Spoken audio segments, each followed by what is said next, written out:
we're here today on National Human Rights Day, and I want everybody to take notes on Article 25, which the city is not practicing, and that's why we're here, because they imposing unjust laws and fines on the houseless people, on the people who don't have a place, a safe place, a warm, safe place, a warm, dry, safe place to sleep. So we're here to protest and to give the city a lawsuit, a certificate of our lawsuit that we're suing them for improper use and mismanagement of our human rights.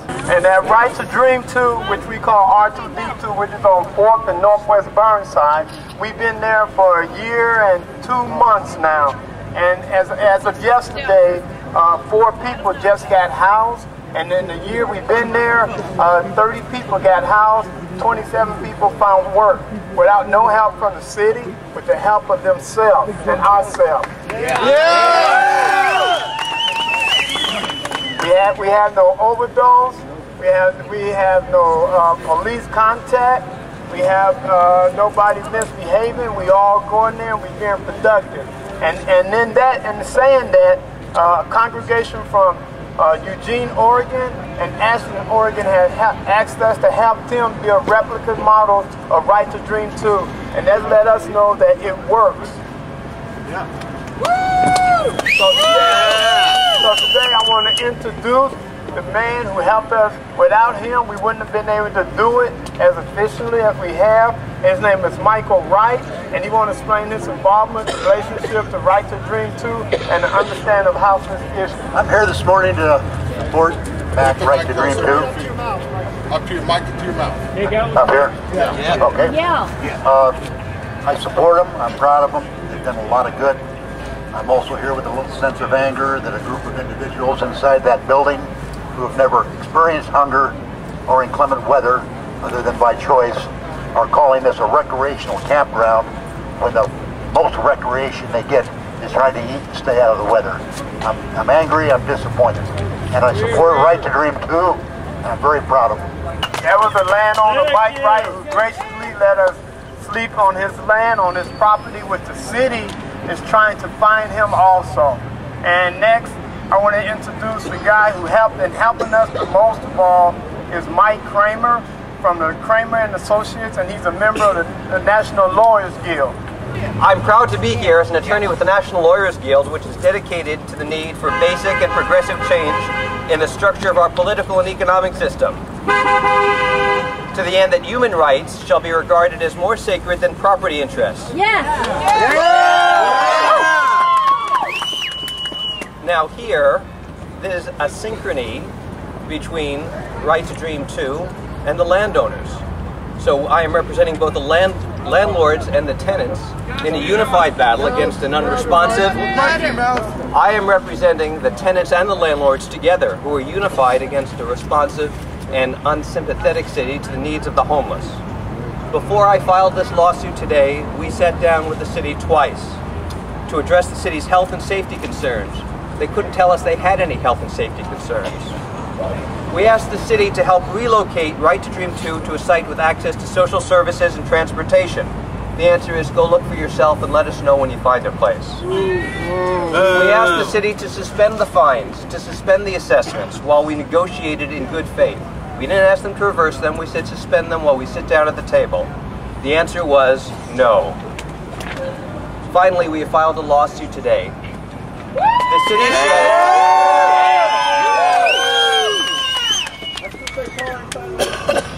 the city says Right to Dream 2 is occupying a recreational park, like a Boy Scout camp, like a Girl Scout camp, like a KOA.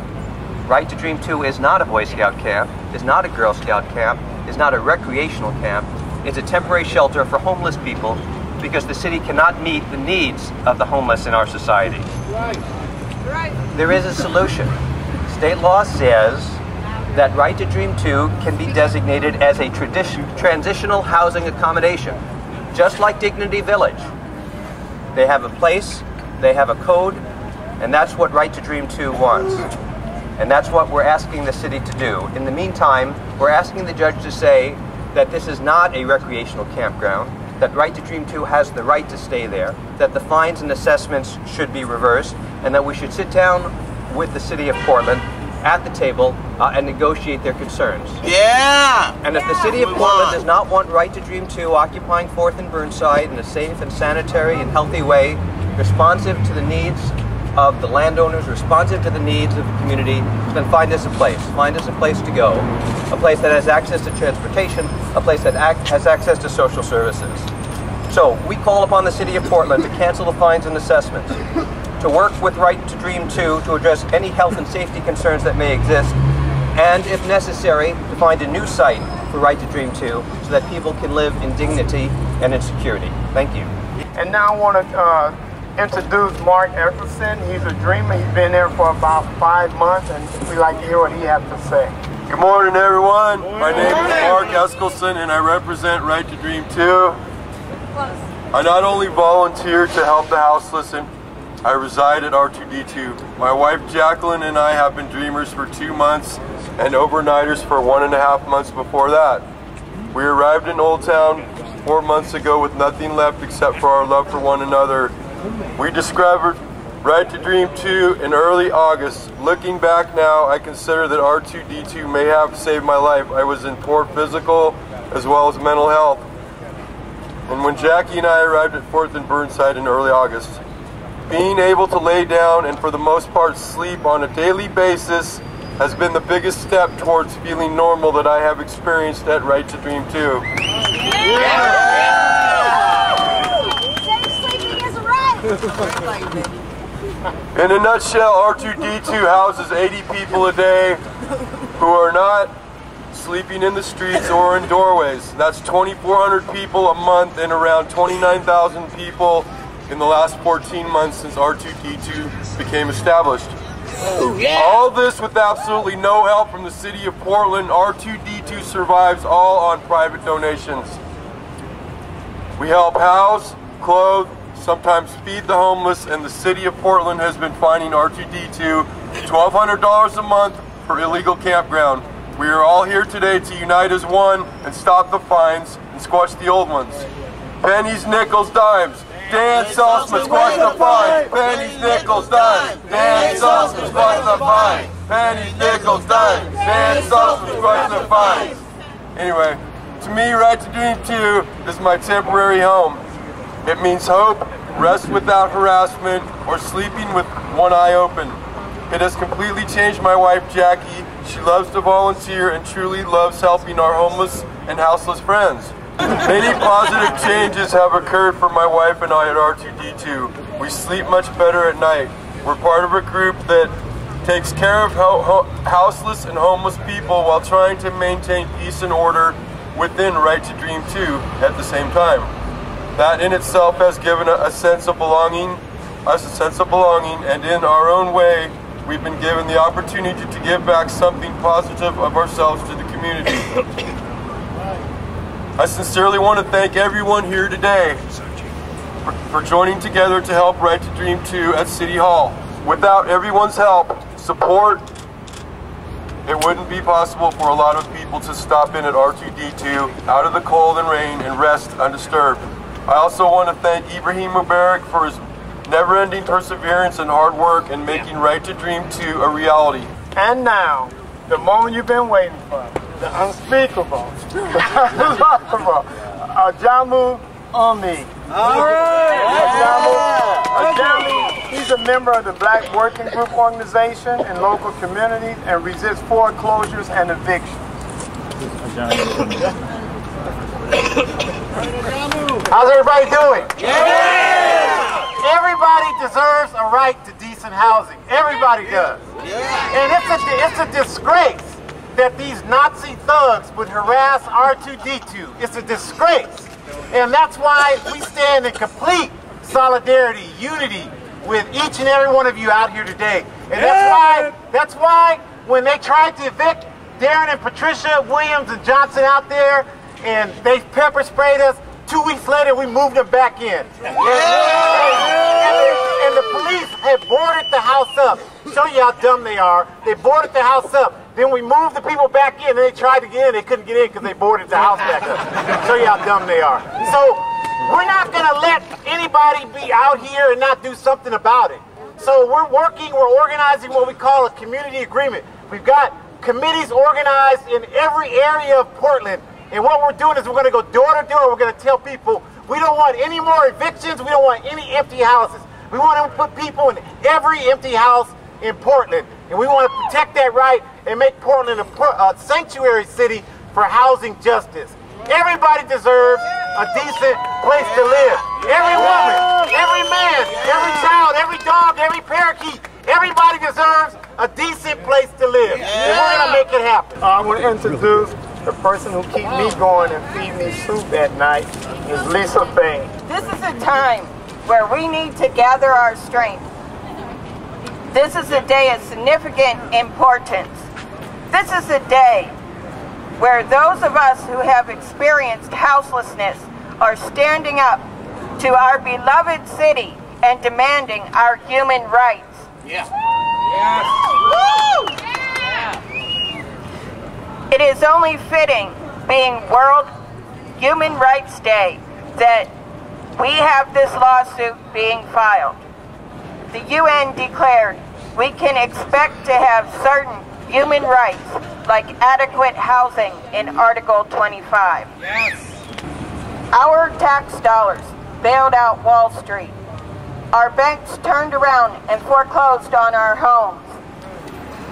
Industry cut back production, outsourced our jobs, leaving us without a safety net, without work, out of our homes, and out of options. It's time for a change.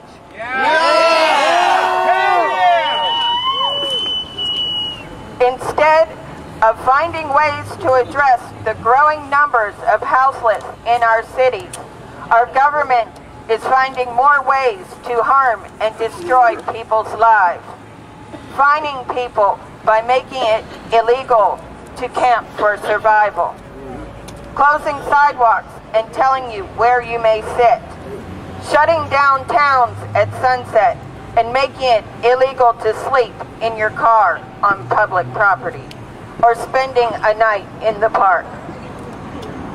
The idea, the concept of Right to Dream 2 is to provide a safe, undisturbed sleep for the unhoused community. Right to Dream 2 is much more. It's self-governing, self-policing.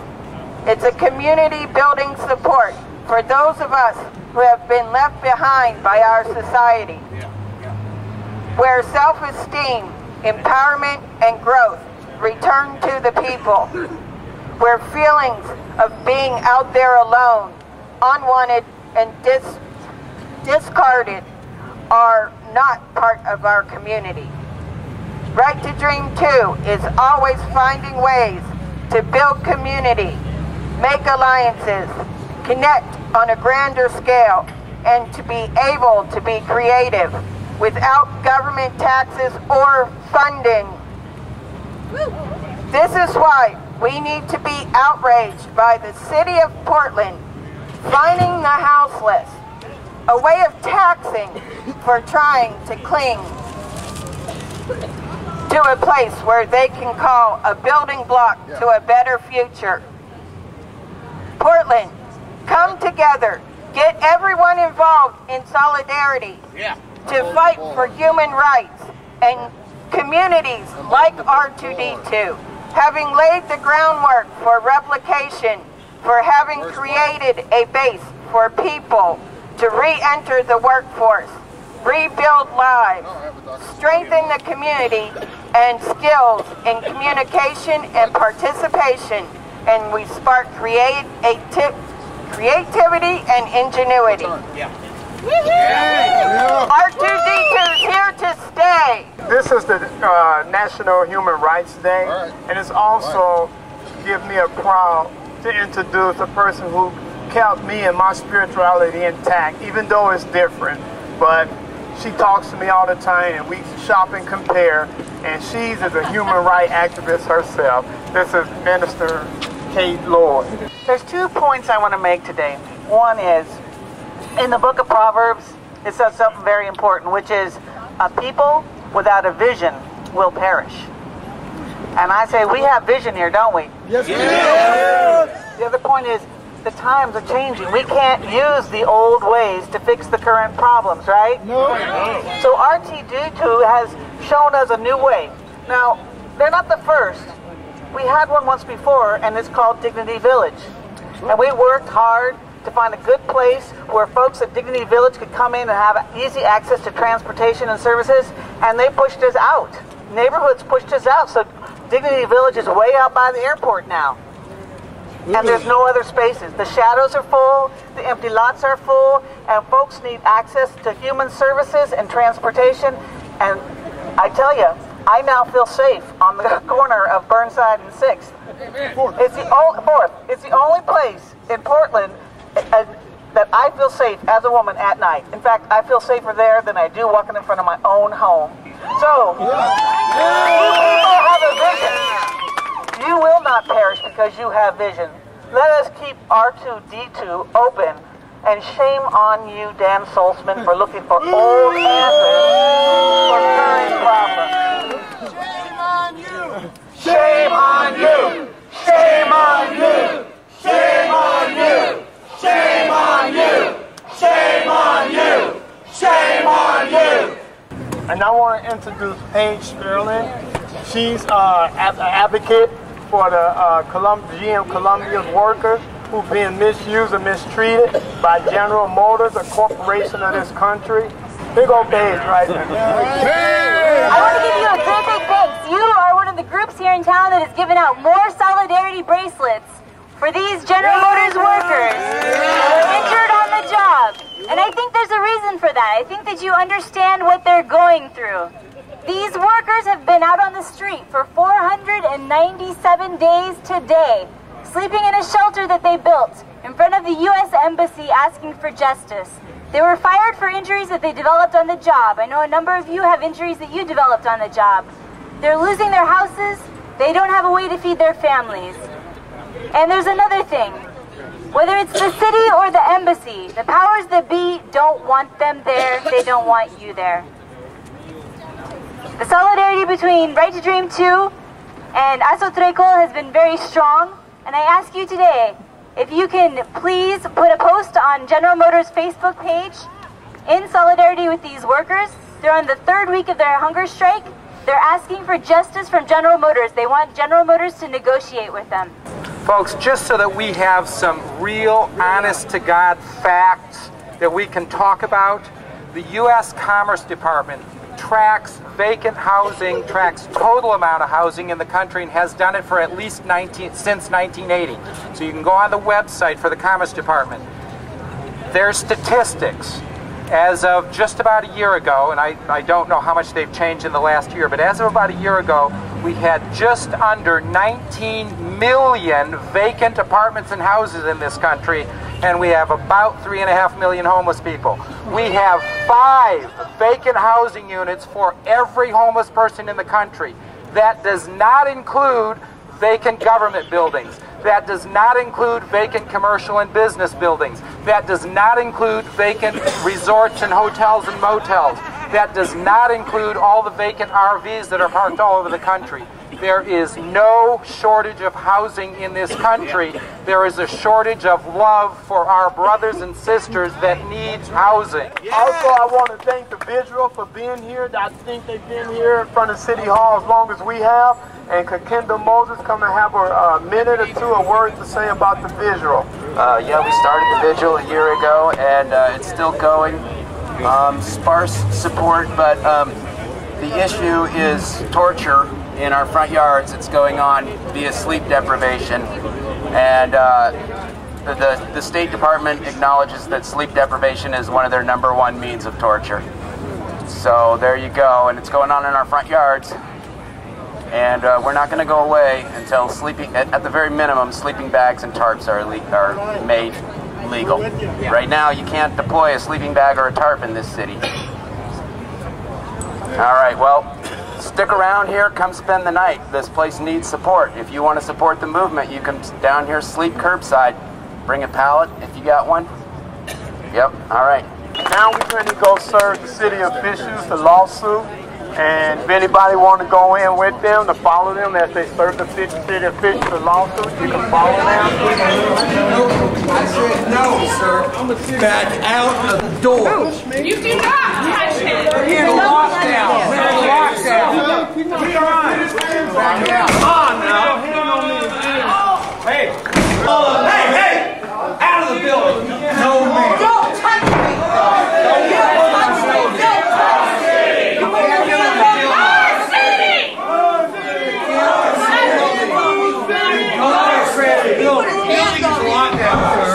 This is our city. Our city. The building's in Goodbye. Look, we're going in this door. Go to that door, sir. Go ahead. Oh yeah, that works. Thank you. Put his hands on me. Have some assault still. Our streets. City Hall. Our streets. City Hall. Hands on me. People. Come on, put your hands on me. Well, yeah. you know my hand, you see. Not everybody. This is about all of us. You're a citizen of the White House, but you just can't walk in and take over. Sorry about that. Come on. This is the White House. This is our City Hall.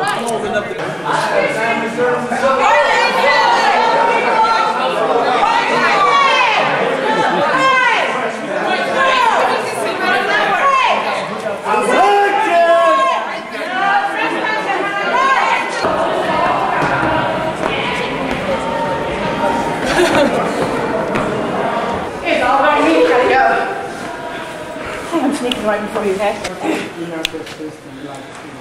What is this about, sir?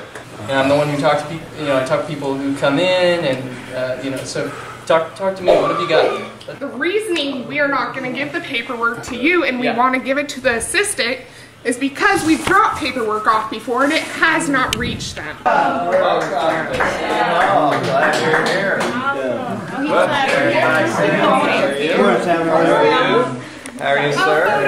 Good to see you. Did you see the wall of mostly dead mayors? And me? You're up there? You're alive and kicking. I'm barely. I'm over here. Whose hand did I not shake? How are you? I really appreciate your advocacy. Hi, how are you? Fine. How are you? I'm used to that. How are you, sir? Good to see you. So you have petitions for me? Actually, Mayor Adams said it's not a petition. Oh. I understand you are leaving office shortly, and I know it's been a good run. Okay. Also, we at Right to Dream 2, as you know, have tried to negotiate in good faith with the city on several occasions as far as how we're designated as a rest area as opposed to a recreational campground.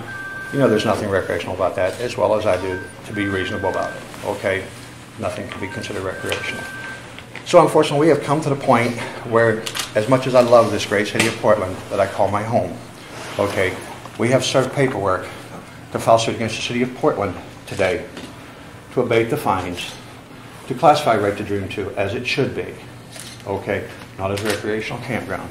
Negotiate with the people who live there and the landowners in good faith. Gotcha. So I just great reluctance I have to give you that paperwork, but it's something we needed to do. I understand, and I certainly respect respect your advocacy, and respect this as absolutely your right to pursue this. So, and I appreciate the fact that you came down here and delivered it to the mayor personally, and I'll make sure that the mayor-elect gets this as well. You are thankful that we wanted to deliver it to you personally, but in return, you should know that this is a very public building. If you want to avoid conflict, your security guards should not put their hands on individuals. And if you appreciate the paperwork being delivered to you personally, you should probably let your staff know so. Because it was a hell getting in here to deliver that to you. Well, I will tell you this. They have to worry about my security, and not everyone that comes into City Hall has the best of intentions for City Hall or their mayor. So they have a job to do. And in terms of folks, I have people on a waiting list to meet with me, so I do try to pop out when people visit me to take things personally. But there are other people who've made appointments weeks in advance, and so we have to deal with the complexity of all that. I appreciate you all being here. Thank you. Thank you. Appreciate it. We went to City Hall. and the security guards was harassing the women and pulling on our women, telling us we couldn't use the restroom. Then they tell us we couldn't go into a public place, which City Hall is a public place.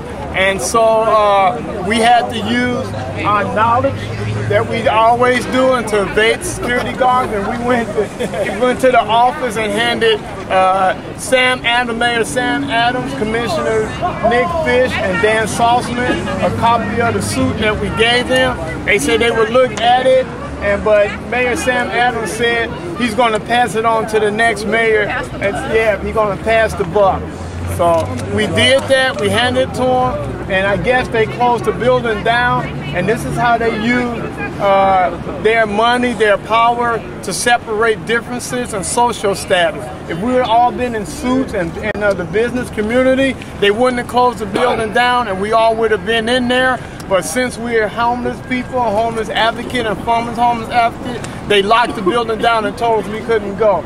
We are the people. That's right. We are the ones in the streets. That's right. We are the ones that's fighting for our rights, and they just neglecting us. This is National Human Rights Day. We have a right to speak up. We have a right to fight for our speech. We have a right to do this, and they're trying to stop our rights. So I just want to thank everybody here, and we're going to keep fighting for human rights. We're going to keep fighting for houseless people. We're going to keep fighting for people that's being evicted out their homes. We're going to keep fighting for health care. We're going to keep fighting for people to take showers. We're going to keep fighting for the unions. We're going to keep fighting for the people. Power to the people. Power to the people.